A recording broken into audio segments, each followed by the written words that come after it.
Welcome back to the third part. So we're going to get into maybe more of the harder parts of Fisher's book. The start of his paper is a little bit dense, I have to admit. We're going to get into the bits that are a bit more relevant to meaningfulness directly. So the talk of guidance, control, and self-expression. So Fisher's idea is that when we act freely, our acts involve a kind of self-expression. So by acting freely, we're expressing who we are. And he thinks that this kind of expression is kind of artistic creativity, a kind of artistic act. There's something creative about what we're doing when we express ourselves, when we act freely. And he thinks about acting freely, we express ourselves, and in doing so, write a sentence in the story of our life.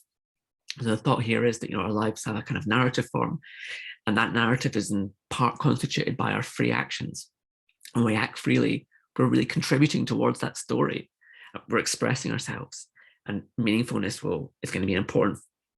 It's going to function as it's going to result from these free actions. So we're going to be able to add, that we do a particular activity, or we don't do a particular activity, or engage in some charity work, or engage in an artistic project.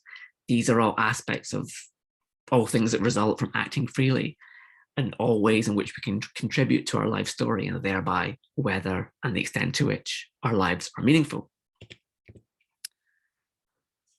So Fisher thinks that the story of our lives is evaluated primarily in moral and prudential terms, such that the extent to which one's actions contribute to one's flourishing, or what's important. It's important that we are extending our well-being and our morality. This is important because it's supposed to be an artistic activity that leads to this moral and prudential product, namely our life. So we act in this artistic way, but yet we get this moral and prudential result. So for Fisher, does guidance control mean we add something to the world? Fisher says, yes, we add to our story. What we're doing when we exercise guidance control is writing a sentence in the story of our lives.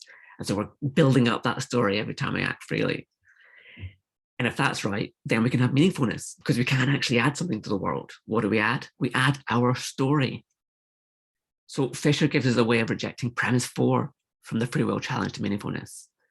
So this says if we lack free will, we're never able to add anything to the world. Well, suppose that guidance control doesn't amount to free will. Fisher has given us a way to an alternative way in which we can add stuff to the world. Premise 4 is effectively saying that we need free will to add things to the world. Fisher gives us an alternative account. It doesn't need to be free will per se. It can be guidance control. Guidance control is enough to add stuff to the world. We can thereby reject premise 4. So even if it turns out we lack free will, we can still have meaningfulness. At least it hasn't been ruled out by this argument. Now, final discussion. I want you to think about this.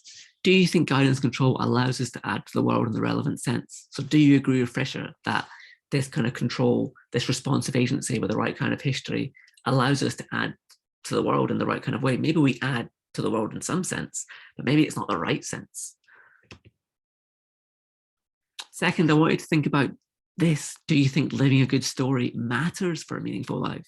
Maybe there are people who have really meaningful lives who don't live a good story. They don't live a good story at all. So what you need to do here is try and imagine a meaningful life that is not a good story. Is that possible? And this is the end of the first collaborative class. I hope you've had a good discussion and had some initial thoughts about free will. I should note that if you choose to do philosophy next year, you will have the opportunity to do more free will. Is 2A. What am I? Is that what it's called? I don't remember. 2A, anyway, has a course on free will, and you will learn more about these issues.